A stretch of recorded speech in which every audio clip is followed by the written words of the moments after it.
Thanks again for letting me participate in this chat with you guys. This is actually an excellent experience to have this to have met with you today and talk about some of the mental challenges that we're having, specifically in the South Sudanese community.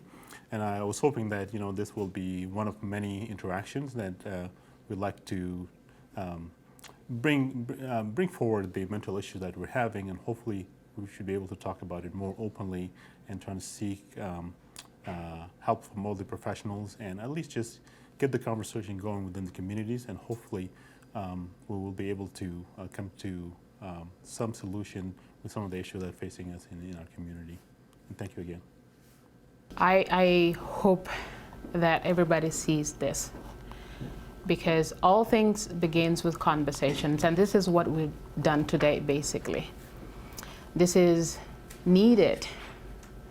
And what I hope for is for people to come out and be open about the things that are going on in their lives. We don't need personal things, but if something is going on and it's disturbing you, you need to bring it up. And this is the safest place we have to talk about our issues. Thank you for your invitation for this workshop. I am looking forward to a solution of the addiction and mental sickness in the South Sudanese community.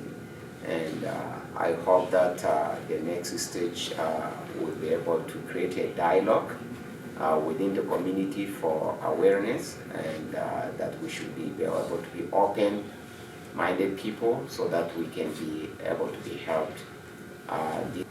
This mental sickness and addiction problem is very serious in the community, and we're looking towards a solution. Thank you. Well, welcome everybody. We're here to talk about mental health and well-being in our culture.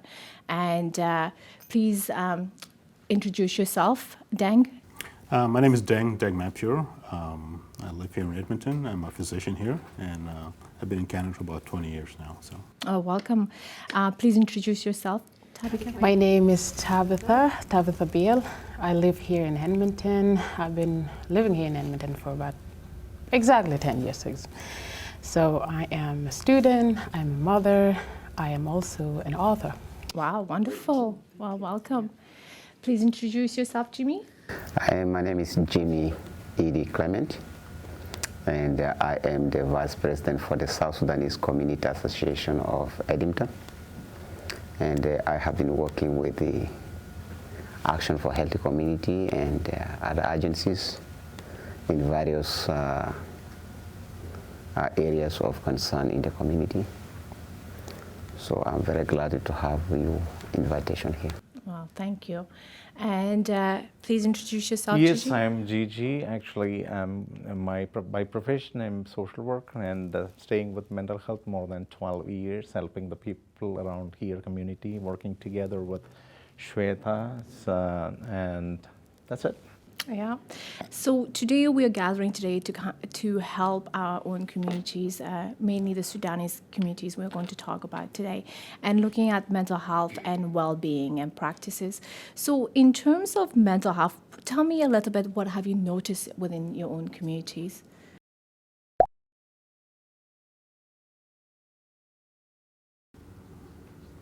There's definitely a lot of challenges in mental health, and that's just like not just within the South Sudanese community, but also within the general community. But specifically within the South Sudanese community, there's different issue with mental health. It ranges from depression, anxiety, substance misuse, and all of this stuff. But unfortunately, it's not something that we openly talk about in the South Sudanese community. It's a culture. It's not something that we always open about. We don't always talk about. But it has been affecting a lot of families, and we see the effect of it from broken families, from people isolated, from people suffering on their own, and there's no way to connect with them, right? Because it's not something that in our community that we always talk openly about. Yeah, and according to the statistic, 1 in 5 people will struggle with mental health, right? And whenever you think about it, we are 5 people sitting here today, and maybe one of us, right, could struggle with mental health issues.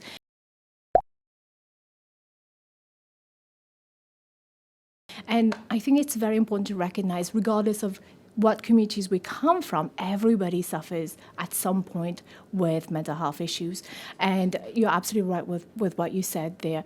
What experiences have you had or seen within family members or even friends in your own communities? This is an issue that is, if it's realized, then it had to be taken seriously. But because, like Deng was saying, some of our members are even struggling to come to terms with, is it there? Right. What is it? If it's there, how do you determine that this is what it looks like to begin with? And so when we talk about some of the issues, some of the signs like withdrawals, isolations, Yes. depressions, things like that, it's difficult to say that this person is struggling. But now when we talk about the fact that it is there, Yes. and that 1 in 5 people could be dealing with that, it is there because we can look back and look at the signs and say, oh, definitely, this is the sign of that. Right. This child is suffering from this. This mother is dealing with this. But the first step is to recognize what it is. And as far as our cultures, it's very difficult to even say, does someone struggle with anything? Leave alone mental health, because we don't have the name. But is that person struggling with anything? So again, we have to come to terms with the fact that these things have been happening. Let's say if we're just talking about youth and how maybe there's a use of drugs and things like that. And then this is where we have to bring in people and then talk about the things that are happening. And I think this is just the beginning, and it's a really good one. Yeah. Those are excellent thoughts there. Jimmy, what's your thought on this?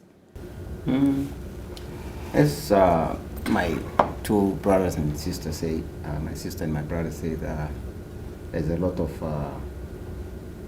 reasons to the mental and addiction problems, especially in the South Sudanese community. The causes may range from culture shock to marginalization from the other race. Yes. May result also from the background of the family, how the parents were brought up. Yes. The environment where the family lives may also be an obstacle.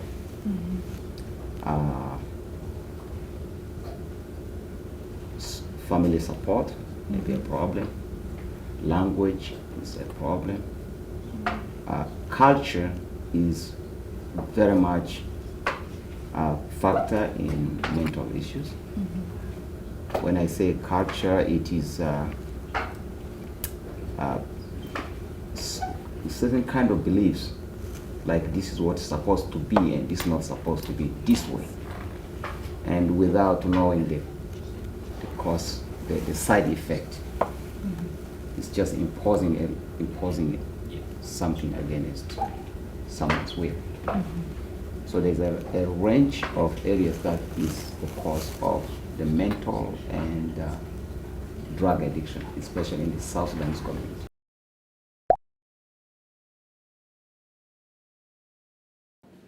Yeah, I really agree with what you said. Tell me a little bit more about the culture shock. Whenever you say that, what do you mean by that? Culture shock is like all of us are immigrants. Yes. And we're used to our lives when we are in our original countries. Yeah. When you get here, like in South Sudan, kids can go play until 7, 8 p.m. They come home. Yeah. You don't ask where they go. It's normal. But here, kids are kept. As soon as they come here, they're kept inside. Yeah. The environment that they used to be in is taken away. The friends is gone. Language. And now, depends on the parents. The parents used to have friends back home. Like, okay, I'm going to my auntie's house. I'm going to my niece's house. I'm going to my uncle's house. I'm going to clean my farm. I'm going to do this. Based on the environment where you come from. But now with these kids, the especially if you live in an apartment, it's just a jail, half jail. Okay. Very difficult. And you have no one to talk to. Imagining having, just bring a bird, put in a cage, and let it stay there for some time. Bring that cage, bring outside, open that bird. Look out, it can fly. Yeah. It can fly without setting on any tree. And that's how kids here get affected. Now, the most part of it is most of the immigrants are from South Sudan that came here. Some come from war zones. Yes. Some come from refugee camps. Some did not get opportunity to go to school. Now you have a language here, you have a culture, and you have also missing your friends. And you want a job, there's no job. You don't know how to address the problem in the family. And this child is picking up very fast. Yes. Outside, by the time you want to say, no, this is not good, I'm sorry, they start saying F word. Shut up. And here, the culture is different from where we come. 18 years, you can do whatever you want. Right. But like in South Sudan, if I meet your child smoking outside at the age of 14, I'll grab him or her and slap her. Right. Beat her properly, take her to you, and I say, I found it. But here, when you do that, what happens? Yeah, it's very different, Be in right? trouble. Yes, Yeah. absolutely right. You know, when you guys explain all these things, I'm thinking about what I'm watching from all other East Indian communities and all other communities, immigrant communities. Pretty much the same thing. Really a huge problem because it's at a different level. Like even just within the individual themselves, they're trying to adjust and adjust to the culture, you know, in the wider community. And then also with the kids, I find sometimes is with the children is very, very tough because, and this is like one of the dilemma with a lot of immigrant communities because they have to live in this two cultures simultaneously, right? So in home, it's a different environment, different expectation, different set of beliefs. And then as soon as they leave that door into the wider community, then the expectation is different, the culture is different, and they always feel like torn. And sometimes they can be certain things that are completely dramatically opposite, right? So, and you imagine if you're a child or like, you know, a young teenager or even younger adult and, you know, outside, you know, you have different set of expectation, and when you come home, it's a different set of expectation, right? Yes. So that's kind of actually add to a lot of this, you know, anxiety especially, and depressions, and a lot of mental issues with some of the youngsters in our community. But even the older generation who came here, you know, at an older age, they're still struggling with that because South Sudanese people were very, very social people, right?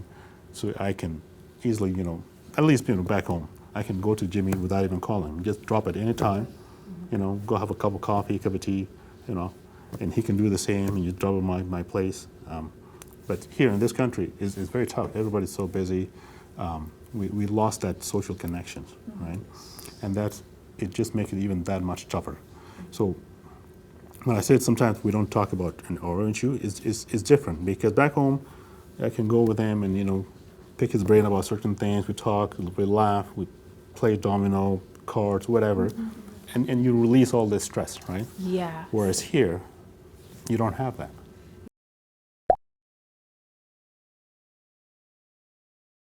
Yeah, you're absolutely right, Dang. Like, whenever you come from in your country of origin, wellness is seen differently and experienced differently. So, how is wellness practiced within the Sudanese community? Would you say is there a different ways that it's done? Yes. Oh, go ahead. It's done very different from the way that if we were to approach someone who grew up here and how it's done here. It's very different. Like the gentlemen have said, how we talk, you know, interact with each other back home, way, way different. Things are done, handled just very different, opposite to this.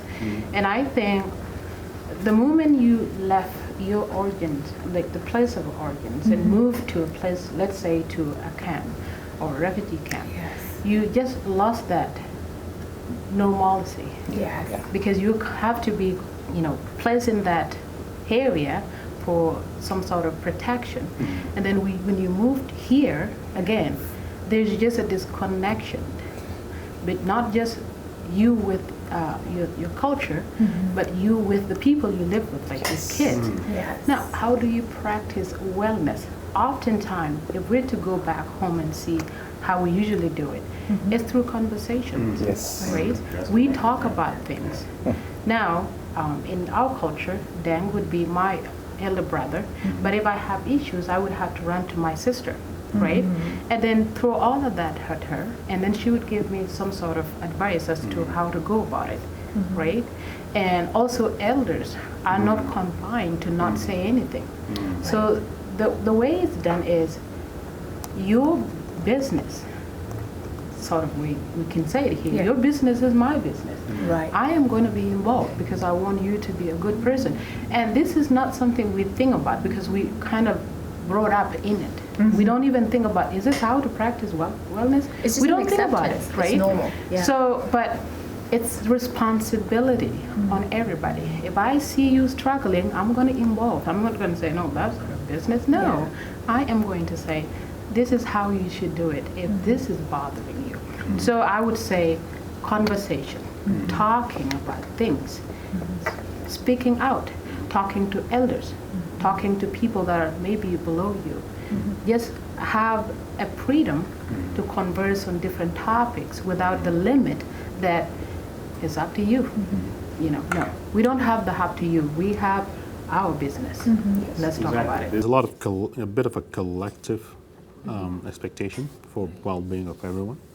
Angela, as you're saying, the wisdom and the knowledge of the elder is very highly regarded in the South Sudanese community, right? And that's one of the things that we're missing here, because they have the knowledge, they have the background, they can actually they lived all this life, and they've gone through a lot of the struggles, and they can give you a distilled version of how to deal with things, whether it's like issue growing up, issue marital problems, problems at work, problem at with other people, right?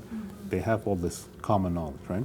Because even though they might not be the professionals, they might not give you the diagnosis of, oh, you have depression or you have anxiety, this is how you should deal with it. But through their knowledge and collective wisdom, they will tell you, okay, these how things are approached, these how you should do it, right? And we don't have that. We lost most of our elders, and it's become disconnected, right?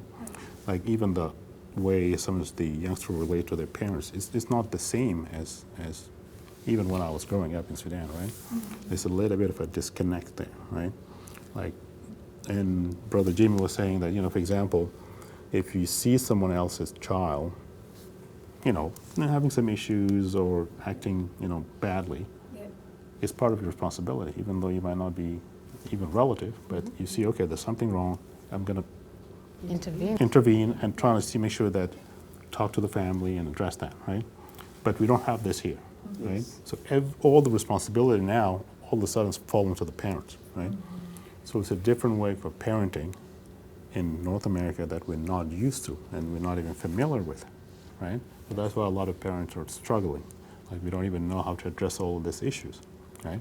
So all of this, like the way of different of dealing with, maintaining well-being in community is kind of lost, and we're having difficulty adjusting to the way it's done here because we don't talk about it. Here you have professionals like yourself, and all other help, but culturally we still need to reach to that level where it's like acceptable to go and openly talk to the professional, right? Because in back home it's just done through family, close friends, and all of that. And that's how we address some of those issues. Yeah.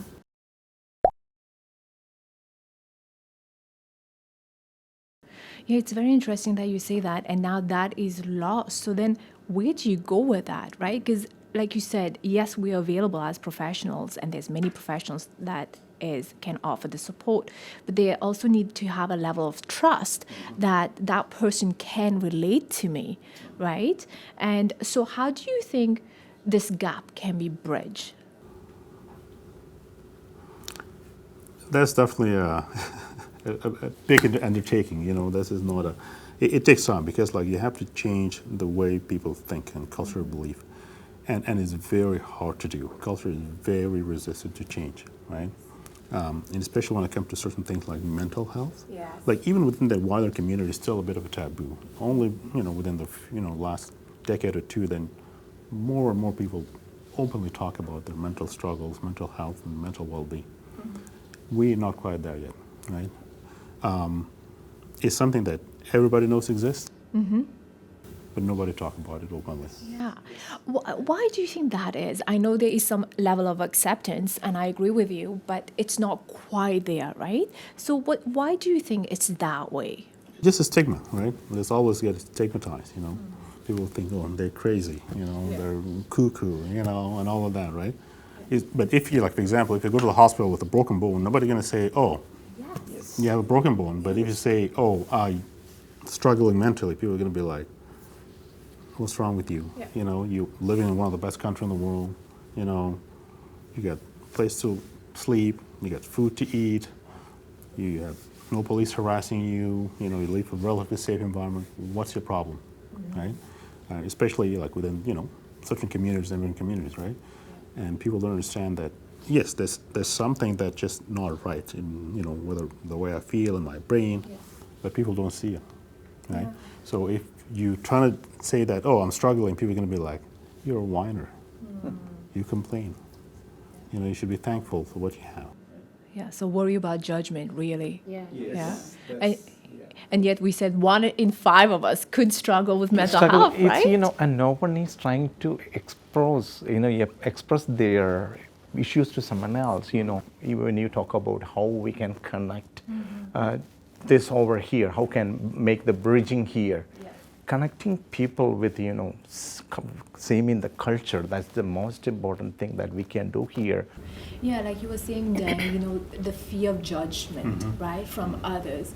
I think it's important for us to recognize that fear of judgment come within us, not outside of us, right? And that's what you guys were talking about, that when you were back home, you would go to your family member, your friend, or whoever it was, the first person that you think you can trust and you feel good that they can help you with, then you start talking, right? And so that I think is very important that we kind of think about it, is that we need to overcome our own fear of judgment, right?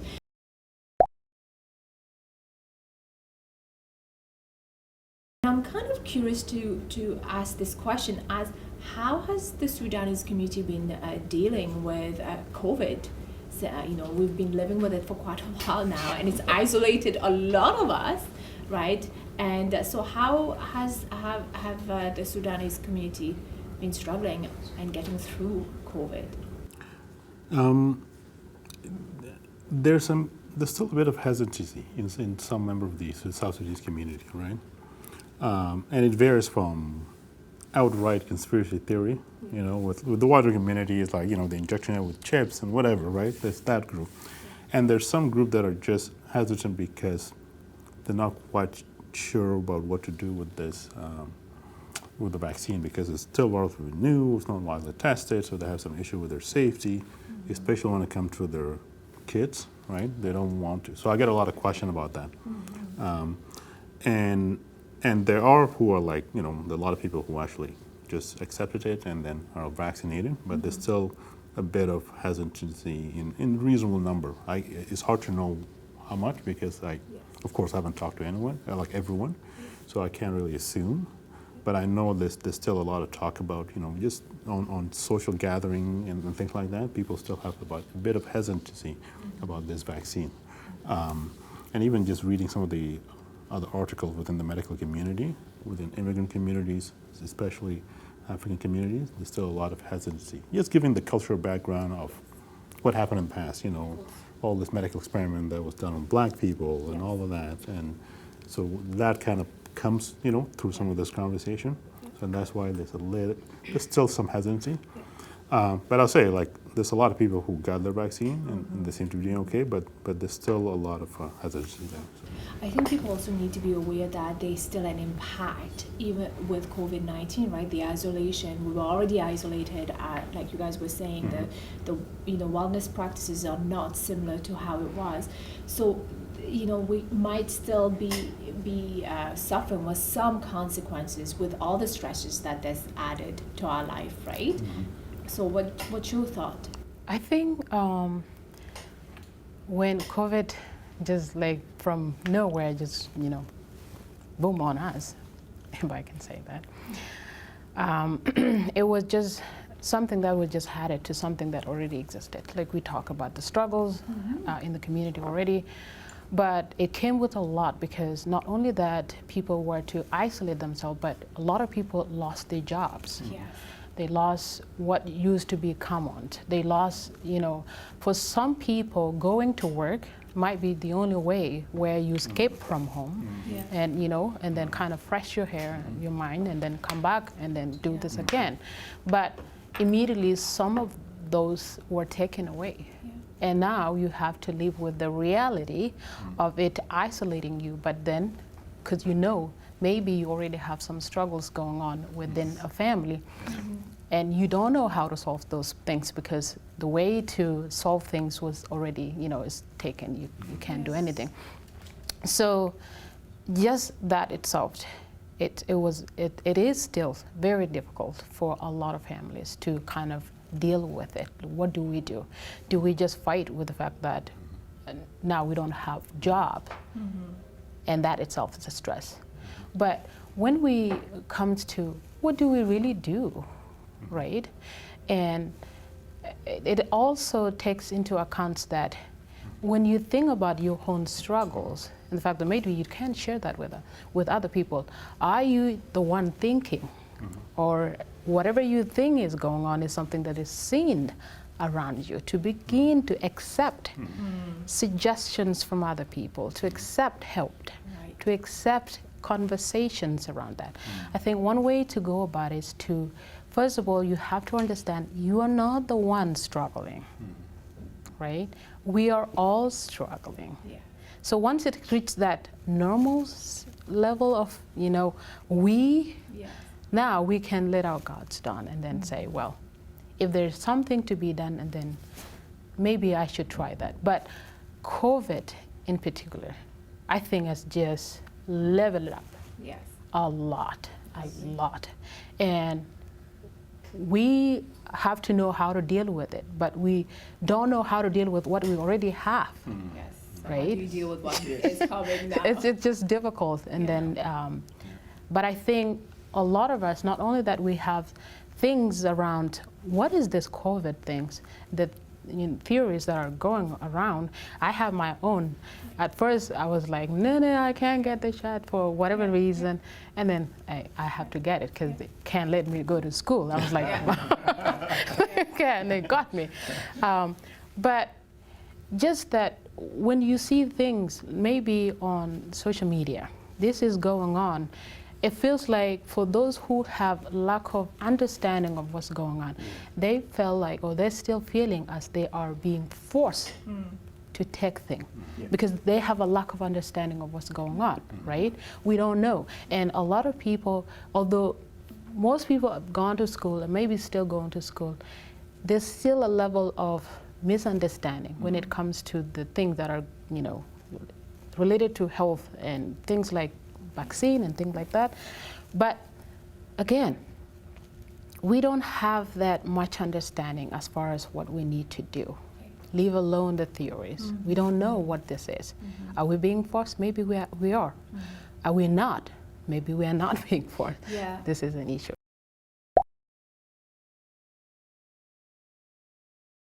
You're talking about the loss, and I really appreciate you bringing that topic up because this is very important to realize that it's we are losing something along the way. Like earlier, you said moving from going to a refugee camp, you've lost something in that process, right? And now with COVID, you've lost something else, whether that is independence because you can't do the same thing before, or not being able to go to work, or whatever else.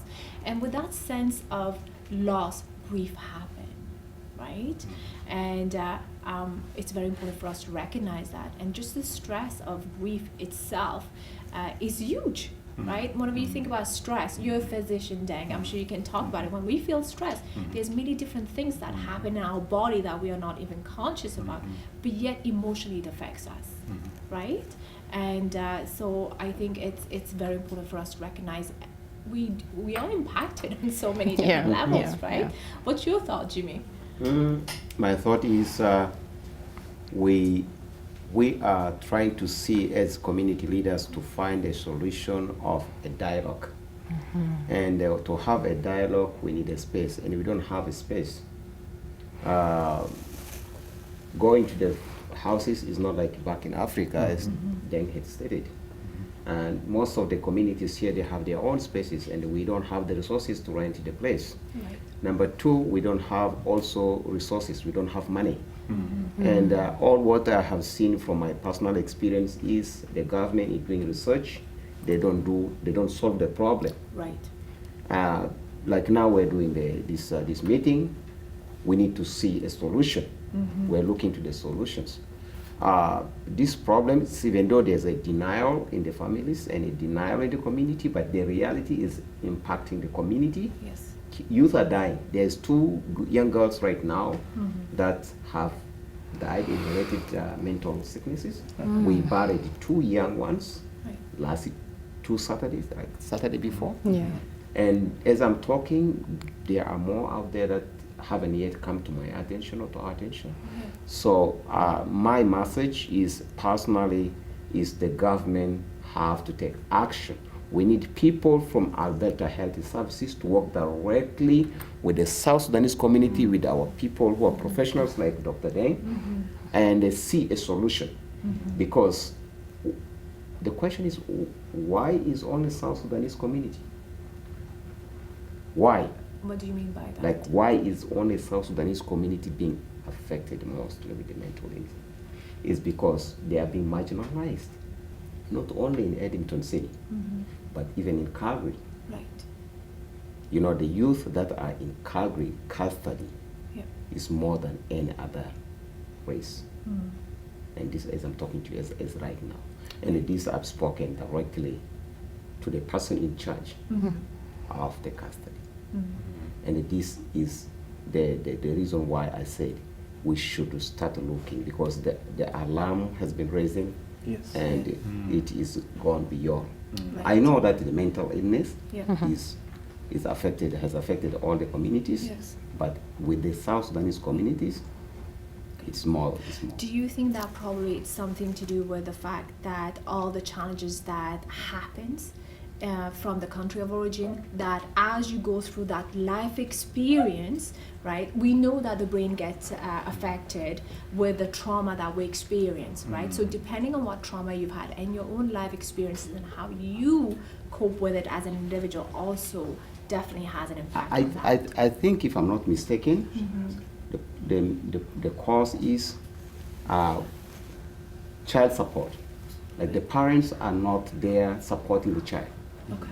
And number 2 is, let me say, most of our parents are struggling to go to work to find a solution to be able to pay the bills. And you don't know how the child goes to school, when they come back, who they're playing with, where they are, and it's easily to fall into wrong hands. Yeah. Very, very simple. That's very and true. Number 2 is also the environment that the child is growing. Okay, how to talk to your child is a problem. Yes. I have had an issue that there was a teacher, a school principal says he has not seen any member of South Sudanese community come to attend the teachers and parents meeting.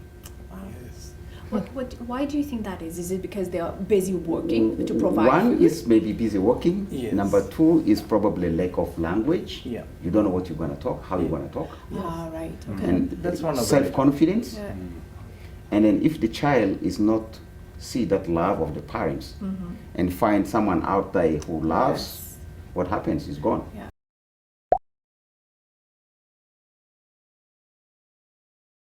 Gigi has a great saying. He says time equals love. Yeah, just, October 10th is World Mental Health Day. So I made a video for that.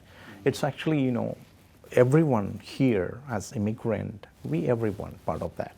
So we miss the quality time with the family members and kids. That's correct. Yeah, so that means, I totally agree with you. I'm very concerned. I'm so concerned about the kids because, when we move one place to another, so we have lots of expectation as you then, and at the same time, we are making this expectation along with our kids, So, but we are not able to make this come into true because of, as you said, we need to work. There is no kind of quality time with kids. And also, I think, our culture, if we are very social, you had asked the question of how can we approach this.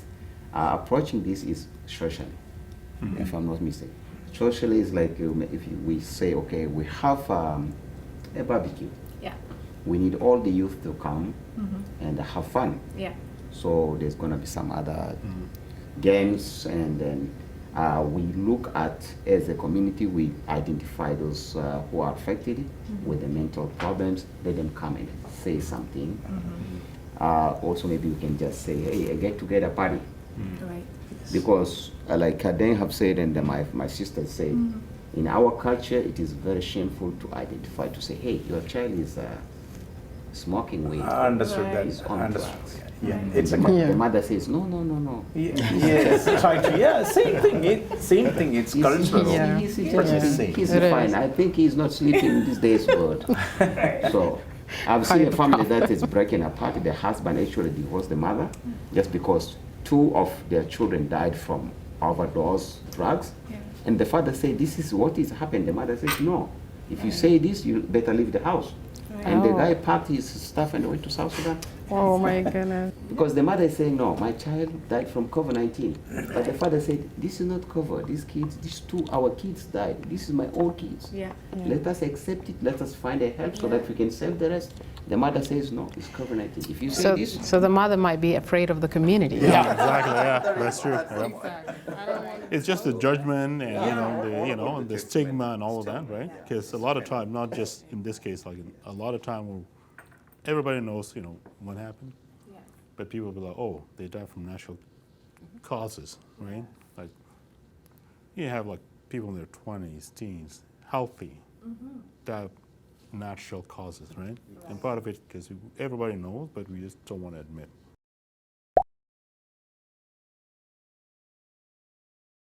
so my question to you as a professional, how can we approach this kind of behaviors? I think you already answered it, right? You said that we need to start having a talking platform, which we're doing today. So we are hoping to reach more people in that. And also recognizing it that it's not a problem, them problem, it's an us problem. That's correct. Right? So having those talks is very important, and knowing that there is help out there. And what we are doing today is amazing. We've come together, we're talking about it openly, right? And we've said everybody's struggling. But we also need to recognize that maybe there's a problem. I might have to go and talk to somebody else because my friend is not available, or my family is not here now, right? Recognizing that we also need to take responsibility for how we feel and what we are struggling with, and we go and talk to somebody, whoever that might be, right? Sometimes it might be, so now we need to recognize who that person might be now, because it's not, your friend or your family who is still back home. So who that right person is, I think we all have to identify, right? There's so many ways that this is going wrong. Yeah. And sometimes we can look at it from how our culture made us think and how we look at somebody else's culture. But sometimes we have to lift up that weight of how the Canadian culture looks at us. We know, one of the things that you realize when you come here is they tell you that this culture is multicultural. This country is multicultural country, where you live the way you want, you eat the food you want, you dress the way you want. But like it was mentioned earlier, if you were to slap my child because she did something wrong, I'd be coming up to you, because again, this is the Canadian. So we have to, lift that pressure from the parents that Canadian culture, if it's not to tell you how you live your life and how you come to terms with what works for you is right, and then Canadian culture is not right, because you have your own way of knowing what works for you. If in our community, talking about our issues is our way of getting to that wellness, and then we have to be let live that life. If my child is to benefit, if I know back home this is how my child benefits by, if you are someone, adults, you see my child outside, tell my child something. So that's my way of getting help from those around me. Yes. So Canadian culture, don't tell me that's not right, okay? And because there's pressure attached to it. If you do something, I'm coming after you. There's a fear that if I have a conversation with my child at home, somehow, in some way, someone at the school will know about it. How do that person know about my way of dealing with my kids? If I don't want my kid, why do I have them? But I have a way to approach how parenting works. In my culture, there's different ways that it works. When that approach is refused by the mainstream, that is a problem, because a lot of parents are hiding. They're very afraid. I'm not going to speak to my child as much as I can the way we used to do it, because I know someone else is going to take measures on me and I'm going to be in trouble. Now you have to balance, do I lose that child or do I just lose that child to drug? Yes. Right? Yes. It's just like one of the two. You're going to lose as a parent at the end of the day because neither of them works for you. But then you can say that this is working for all of us. Let the mainstream culture recognize that there's different ways to wellness. There's different ways to parenting. We're not hating our children. We want them to be better. That's why we seek better places in the first place, okay? Otherwise, people would be staying wherever they, come from. But because we want to grow as a human being, we seek help and safety and all of that. But again, recognize that I also know what I'm doing in terms of parenting, in terms of dealing with my kids. Now, when it comes to well-being, when it comes to mental illness or mental problem, yes, come to me. But again, it also will be determined by how comfortable I am. Like in this table, how we're going to take it, it will have to begin with conversations. It's not going to be like pointing and saying, okay, say how you feel. I feel so anxious today. I'm not going to say that. I don't feel anxious. Maybe I'm pretending, but I am. Maybe. Yes. But how do I say it in front of a table with 5 people? I'm not going to feel comfortable to say that. Okay? So like Jimmy said, conversation. Bring it to how we look at it back home. Because these things they exist already. How do we deal with them? Talking. Yeah, that's true. Well, thank you so much for coming today and having this great conversation. I think this is a direction the right. I can't even say one word now. That's the first step. That first step in the right direction. For the right direction. Yes, and and thank you once again to be here, and this is we are trying to find the way. So then it's together, and we need to think about that. This is not only our problem. The problems of the people coming from different places with some kind of flavor of culture. So it's really good if we can make some kind of intercultural programs, because I did so many. I'm professionally by social worker and teacher long years back home, and I'm an artist too. So I'm doing so many programs in and around the community in one way or another. So just I did couple models by myself to make my kids a great thing. She knows pretty much about it. So that really worked till this point, and they are teenagers now. They came around at the age of 1.5 and 3 here. So now they are teenagers. They're pretty much good till this point. So maybe when we get another time, we will discuss more about what we can do at home to make in the community together to make these issues come to a common solution. Well, thank you very much. Thank you, guys. Thank you very much. Thank you so thank much. you. Thank you Thank you. for inviting us on behalf of the South Sudanese community. We are very humbled to come and represent our community, and we are looking forward to continuation of our discussion with you guys. Thank you. Absolutely. Feel free to reach us through your source of communicator, and we'll be glad to respond. Thank you.